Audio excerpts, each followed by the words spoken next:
Hi, എല്ലാവർക്കും വിദ്യാസ് കിച്ചണിലേക്ക് സ്വാഗതം. ഇപ്പോൾ ഇന്നത്തെ റെസിപ്പി ഓണം സ്പെഷ്യലായിട്ടുള്ള പരിപ്പ് പായസത്തിൻ്റെ ചെറുപയർ പരിപ്പ് പായസത്തിൻ്റെ റെസിപ്പിയാണ്. അപ്പോൾ എല്ലാവർക്കും ഹൃദയം നിറഞ്ഞ ഓണാശംസകൾ. നമുക്ക് റെസിപ്പിയിലോട്ട് പോവാം. അപ്പോൾ അതിന് വേണ്ടിയിട്ട് ചെറുപയർ പരിപ്പ് ഞാനൊരു ഉരുളിയിലോട്ട് ഒരു 1.5 കപ്പാണ് കേട്ടോ ചേർത്ത് കൊടുക്കുന്നത്. അപ്പോൾ ഒരു 8 മുതൽ 10 പേർക്കൊക്കെ സെർവ് ചെയ്യാൻ പറ്റുന്ന ഒരു അളവിലാണ് കേട്ടോ നമ്മളിപ്പോൾ ഉണ്ടാക്കാനായിട്ട് പോണത്. അപ്പോൾ ഇതിന് നന്നായിട്ടൊന്ന് ഡ്രൈ റോസ്റ്റ് ചെയ്തെടുക്കണം. നന്നായിട്ടൊന്ന് വറുത്തെടുക്കുക. ഒരു ചെറുതായിട്ടൊരു ഗോൾഡൻ കളറൊക്കെ ആവുന്ന ഇതുവരെ നമ്മളൊന്ന് വറുത്തെടുക്കണം. കരിയണ്ട, ലോ ഫ്ലെയിമിൽ വെച്ചിട്ട് ഇളക്കി നമ്മൾ നന്നായിട്ടൊന്ന് വറുത്തെടുത്താൽ മതി. ഇപ്പോൾ ഇത് നല്ലപോലെ വറുത്തെടുത്തിട്ടുണ്ട്. ഇനി ഇത് നന്നായിട്ട് ഒരു 3-4 തവണ നല്ലപോലെ ഒന്ന് വാഷ് ചെയ്തിട്ട് നമുക്കിതൊരു കുക്കറിലോട്ട് മാറ്റി കൊടുക്കാം. ചൂടോടെ തന്നെ വാഷ് ചെയ്താലും കുഴപ്പമൊന്നുമില്ല കേട്ടോ. അപ്പോൾ ഞാൻ നന്നായിട്ടൊന്ന് കഴുകിയെടുത്ത ശേഷം ഞാനൊരു കുക്കറിലോട്ട് മാറ്റി കൊടുത്തിട്ടുണ്ട്. ഇനി ഇതിലേക്ക് ഒരു 3 കപ്പ് വെള്ളം ഒഴിച്ച് കൊടുക്കുന്നുണ്ട്. പച്ചവെള്ളമാണ് കേട്ടോ ഒഴിച്ച് കൊടുക്കുന്നത്. പിന്നെ ഒരു 2 ടേബിൾ സ്പൂണോളം നമുക്ക് നെയ്യ്, ഇതിപ്പോൾ ഞാൻ ടീസ്പൂണാണ്, 2 ടേബിൾ സ്പൂൺ വരെ നമുക്കിതിലേക്ക് നെയ്യ് ചേർത്ത് കൊടുക്കാം. നെയ്യ് ചേർത്ത് കൊടുത്തിട്ട് നമ്മൾ കുക്കർ അടച്ച് വയ്ക്കുക. ഹൈ ഫ്ലെയിമിൽ വെച്ചിട്ട് ഒരു വിസിൽ വരുന്നവരെ, ഒരു വിസിൽ വന്നു കഴിഞ്ഞാൽ ലോ ഫ്ലെയിമിൽ വെച്ചിട്ട് ഒരു 7 മിനിറ്റോളം വെച്ചാൽ മതി, വെന്ത് കിട്ടും. ആ ഒരു സമയത്ത് നമുക്കിതിലേക്ക് വേണ്ട തേങ്ങാപ്പാൽ റെഡിയാക്കണം. ഞാനൊരു 2 അത്യാവശ്യം വലുപ്പമുള്ള 2 തേങ്ങ, മുഴുവനായിട്ടുള്ള 2 തേങ്ങ എടുത്തിട്ടുണ്ട്. അതിൻ്റെ പാലാട്ടാണ് ഞാൻ എടുക്കാൻ പോണത്. അപ്പോൾ ആദ്യം ഇതിലേക്ക് അത്യാവശ്യം നല്ല ചൂടായിട്ടുള്ള വെള്ളം ഒഴിച്ചു കൊടുക്കുക ചിരകിയ തേങ്ങയിലോട്ട്. ഇനി നമുക്ക് അതൊന്ന് പിഴിഞ്ഞിട്ട് നല്ല കട്ടിയുള്ള 1-ാം പാൽ നമുക്കതിലേക്ക് ചേർത്ത് കൊടുക്കുക. ഒരു 1.5 കപ്പോളം 1-ാം പാലാണ് കേട്ടോ നമുക്കതിലേക്ക് വേണ്ടി വരിക.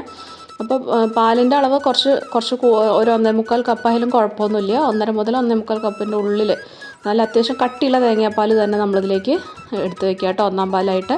ഇനി 2-ാം പാൽ എടുക്കാനായിട്ട് നമ്മൾ ആ പിഴിഞ്ഞ് വെച്ചിട്ടുള്ള തേങ്ങയൊക്കെ മിക്സർ ജാറിലേക്ക് ഇട്ട് കൊടുത്തിട്ടുണ്ട്. ഇനി ഇതിലേക്ക് 2-2.5 കപ്പോളം വെള്ളം കുറേശ്ശെ ആവശ്യത്തിനനുസരിച്ച് ഒഴിച്ചു കൊടുത്തിട്ട് നന്നായിട്ട് ഇതൊന്ന് അരച്ചെടുത്ത് കൊണ്ടുവരിക.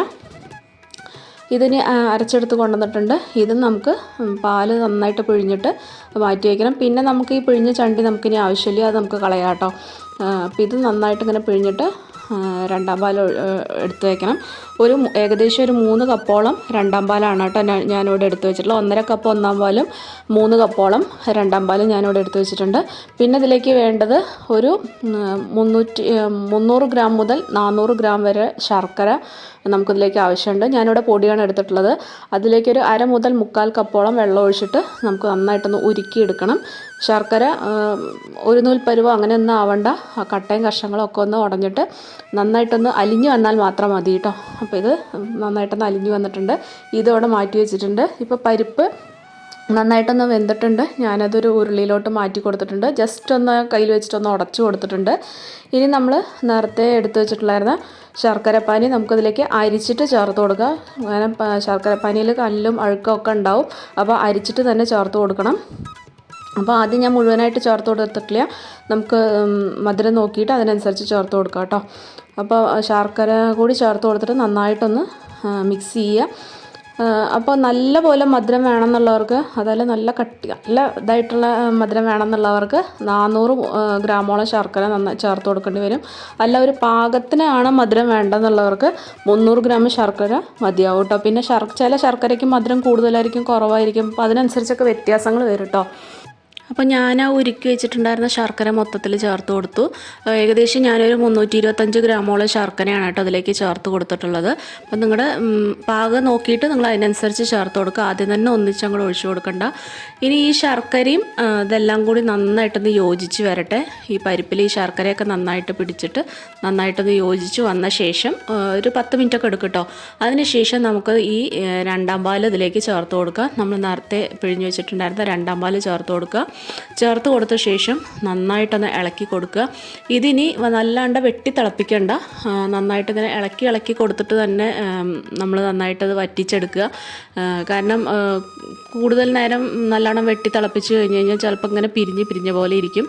അപ്പോൾ അങ്ങനെ ഇളക്കിക്കൊണ്ടേ ഇരുന്നിട്ട് നന്നായിട്ട് ഇങ്ങനെ തിളപ്പിച്ചെടുത്താൽ മതി കേട്ടോ. അപ്പോൾ അങ്ങനെ ആകുമ്പോൾ പിരിഞ്ഞു പോവില്ല. അപ്പോൾ നമ്മുടെ പാകത്തിനനുസരിച്ച് അത് വറ്റിച്ചെടുക്കുക കേട്ടോ. അപ്പോൾ കുറച്ചൊരു ലൂസായിട്ടുള്ളൊരു കൺസിസ്റ്റൻസി ഉണ്ടാവണം. കാരണം ആറുന്തോറും ഇത് നന്നായിട്ട് കുറുകി വരും. അപ്പോൾ ഒരുപാട് അങ്ങോട്ട് തിക്കാക്കി എടുക്കരുത്. അപ്പോൾ ഏകദേശം ഒരു പകുതിയോളം ഒന്ന് വറ്റി കഴിയുമ്പോൾ നമ്മളതിലേക്ക് ഞാനൊരു 2 ടീസ്പൂൺ പഞ്ചസാരയിലേക്ക് ഒരു 4 ഏലക്കയുടെ കുരു, ചെറിയ ജീരകത്തിൻ്റെ പൊടി ഒരു 1/2 ടീസ്പൂൺ ചെറിയ ജീരകത്തിൻ്റെ പൊടിയും കൂടി പൊടിച്ചതാണത്, അതും ഇതിലേക്ക് ചേർത്ത് കൊടുത്തിട്ടുണ്ട്. അപ്പോൾ ചുക്കുപൊടി ഇടാൻ താല്പര്യമുള്ളവർക്ക് ഒരു 1/4 മുതൽ 1/2 ടീസ്പൂൺ വരെ ടീസ്പൂണാണ് കേട്ടോ ചുക്കുപൊടിയും കൂടി ഇട്ട് കൊടുക്കാം. അപ്പോൾ എൻ്റെ അടുത്ത് ചുക്കുപൊടി ഇല്ലാത്തതുകൊണ്ടാണ് കേട്ടോ ഞാൻ ചേർത്ത് കൊടുക്കാതിരുന്നത്. ഉള്ളവർക്ക് താല്പര്യം ഉണ്ടെന്നുണ്ടെങ്കിൽ ചേർത്ത് കൊടുക്കാം. അപ്പോൾ അതും കൂടി ഇട്ട് കൊടുത്ത ശേഷം വീണ്ടും നല്ലപോലെ ഒന്ന് ഇളക്കി കൊടുക്കുക. എന്നിട്ട് നന്നായിട്ടൊന്ന് കുറുക്കിയെടുക്കുക. അപ്പോൾ അത് അത്യാവശ്യം ഞാൻ ഈ ഒരു പരുവത്തിലാണ് കേട്ടോ കുറുക്കിയെടുത്തിട്ടുള്ളത്. ഇനി നമുക്ക് പാകത്തിനനുസരിച്ച് കുറുക്കിയെടുത്ത ശേഷം ഫ്ലെയിം ഓഫ് ചെയ്തിട്ട് നമ്മൾ എടുത്തു വെച്ചിട്ടുണ്ടായിരുന്ന 1-ാം പാൽ നമ്മളിതിലേക്ക് ചേർത്ത് കൊടുക്കുക. 1-ാം പാൽ ഒഴിച്ചാൽ പിന്നെ അത് തിളയ്ക്കാൻ പാടില്ല, പിരിഞ്ഞു പോവും. ഇനി ഇത് നന്നായിട്ടൊന്ന് മിക്സ് ചെയ്ത് കൊടുക്കുക. ഇപ്പോൾ കുറച്ച് ലൂസായിട്ട് വെള്ളം പോലെ ഇരിക്കുമെന്ന് വെച്ചിട്ട് കണക്കാക്കണ്ട, കാരണം ഇത് ആറുന്തോറും നല്ലപോലെ കുറുകി കിട്ടും. നല്ല കട്ടിക്ക് നമുക്ക് പാകത്തിനനുസരിച്ചുള്ള കട്ടിയായിട്ട് കിട്ടും കേട്ടോ. ഉരുളി ആറുന്നതിനനുസരിച്ച് നമ്മുടെ പായസവും നല്ല കുറുകിയിട്ട് വരും. അപ്പോൾ ഈ ഒരു പാകത്തിന് ഇതുപോലെ ഇങ്ങനെ കുറച്ച് വെള്ളം പോലെ ഇരിക്കുന്നതാണ് കേട്ടോ നല്ലത്. അല്ലെങ്കിൽ പിന്നെ വീണ്ടും നമ്മൾ ആറുമ്പോൾ വീണ്ടും അതിൽ തേങ്ങാപ്പാലൊക്കെ ഒഴിച്ചിട്ട് നമ്മൾ വീണ്ടും അത് കുറച്ച് വെള്ളം പോലെയൊക്കെ ആക്കി എടുക്കേണ്ടി വരും. ഒരുപാട് തിക്കാകുമ്പോൾ പായസം കുടിക്കാനായിട്ടൊരു രസം ഉണ്ടാവില്ല. കുറച്ചൊരു കുടിക്കുന്ന പാകത്തിലുണ്ടാവണം കേട്ടോ. അപ്പോൾ പായസം ഇവിടെ റെഡി ആയിട്ടുണ്ട്. ഇനി നമ്മളിതിലേക്ക് വറുത്തിടുക. അതിന് വേണ്ടിയിട്ട് നെയ്യ് ഒരു പാനിൽ ഒഴിച്ചു കൊടുത്തിട്ടുണ്ട്. അതിലേക്ക് തേങ്ങാക്കൊത്ത് ഇട്ട് കൊടുത്തിട്ടുണ്ട്. ഇതൊരു ചെറിയ ബ്രൗൺ കളർ ആവുന്നവരെ നന്നായിട്ട് വറുത്തിട്ട് ഇതിലേക്ക് കൊട്ടി കൊടുക്കാം. നമുക്ക് വേണമെങ്കിൽ അണ്ടിപ്പരിപ്പോ മുന്തിരിയോ എന്താ നിങ്ങൾക്ക് ഇഷ്ടമുള്ള വെച്ചാൽ അതിനനുസരിച്ച് ഇട്ട് കൊടുക്കാം. ഞാനിപ്പോൾ ഇവിടെ തേങ്ങാക്കൊത്ത് മാത്രമാണ് കേട്ടോ ചേർത്ത് കൊടുക്കുന്നത്. അതൊക്കെ നമ്മുടെ ഇഷ്ടത്തിനനുസരിച്ച് ചേർത്ത് കൊടുക്കുക. ചിലവർ എള്ള് ചേർക്കുന്നവരുണ്ട്, കറുത്ത എള്ള് ചേർക്കുന്നവരുണ്ട്. അപ്പോൾ അതൊക്കെ നമ്മുടെ ഇഷ്ടത്തിനനുസരിച്ച് എങ്ങനെ വേണ്ടച്ചാൽ ചേർത്ത് കൊടുക്കുക. അപ്പോൾ നെയ്യിൽ തന്നെ ഇത് നന്നായിട്ട് വറുത്തിടണം കേട്ടോ. അപ്പോഴാണ് അതിൻ്റെ ഒരു മണവും ടേസ്റ്റൊക്കെ ഉണ്ടാവുക. അപ്പോൾ നമ്മുടെ പായസം റെഡി ആയിട്ടുണ്ട്. അപ്പോൾ ഇതിൽ നമുക്ക് തേങ്ങാപ്പാൽ എടുക്കേണ്ട ഒരു ജോലി മാത്രമേ കുറച്ച് ബുദ്ധിമുട്ടായിട്ടുള്ളൂ. അപ്പോൾ തേങ്ങയൊക്കെ ആണെങ്കിൽ തലേ ദിവസമൊക്കെ നമ്മൾ ചിരകിയിട്ട് ഫ്രിഡ്ജിലൊക്കെ എടുത്ത് വെച്ചാൽ പിറ്റേ ദിവസം നമുക്ക് ഇതുപോലെ പായസമൊക്കെ ഉണ്ടാക്കിയെടുക്കാനായിട്ട് വളരെ എളുപ്പമാണ്. ഇനിയിപ്പോൾ തേങ്ങാപ്പാൽ ഇടാതെ ഉണ്ടാക്കണം എന്നുള്ളവർക്ക് നമുക്ക് പശുവും പാൽ വെച്ചിട്ട് ഉണ്ടാക്കാൻ പറ്റുന്ന ഒരു ചെറുപയർ പരിപ്പ് പായസത്തിൻ്റെ റെസിപ്പി ഓൾറെഡി നമ്മുടെ ചാനലിൽ അപ്ലോഡ് ചെയ്തിട്ടുണ്ട്. സദ്യ റെസിപ്പീസ് എന്ന് പറഞ്ഞിട്ടുള്ളൊരു പ്ലേലിസ്റ്റിൽ പോയി നോക്കിക്കഴിഞ്ഞ് കഴിഞ്ഞാൽ ആ ഒരു വീഡിയോ നിങ്ങൾക്ക് കിട്ടും. അപ്പോൾ അത് ഇതിനെക്കാട്ടിലും എളുപ്പമായിട്ട് ഉണ്ടാക്കാൻ പറ്റുന്ന ഒരു ഇതാണ്. പക്ഷേ ഇതിൻ്റെ ടേസ്റ്റ് വേറെയും അതിൻ്റെ ടേസ്റ്റിന് വ്യത്യാസം ഉണ്ടാവും. അപ്പോൾ തീർച്ചയായിട്ടും റെസിപ്പീസൊക്കെ ഒന്ന് എല്ലാവരും ചെക്ക് ചെയ്യുക. ഓണത്തിന് ഇഷ്ടപ്പെടുകയാണെന്നുണ്ടെങ്കിൽ നിങ്ങളുടെ ഫ്രണ്ട്സിനും ഫാമിലിക്കൊക്കെ ആയിട്ട് ഒന്ന് ഷെയർ ചെയ്ത് കൊടുക്കുക. എല്ലാവരും കണ്ടിട്ട് അഭിപ്രായം പറയാനും സബ്സ്ക്രൈബ് ചെയ്തൊന്ന് സപ്പോർട്ട് ചെയ്യാനും മറക്കരുത്. അപ്പോൾ വീണ്ടും നമുക്ക് നല്ല നല്ല റെസിപ്പീസായിട്ട് വീണ്ടും കാണാം. Take care, by.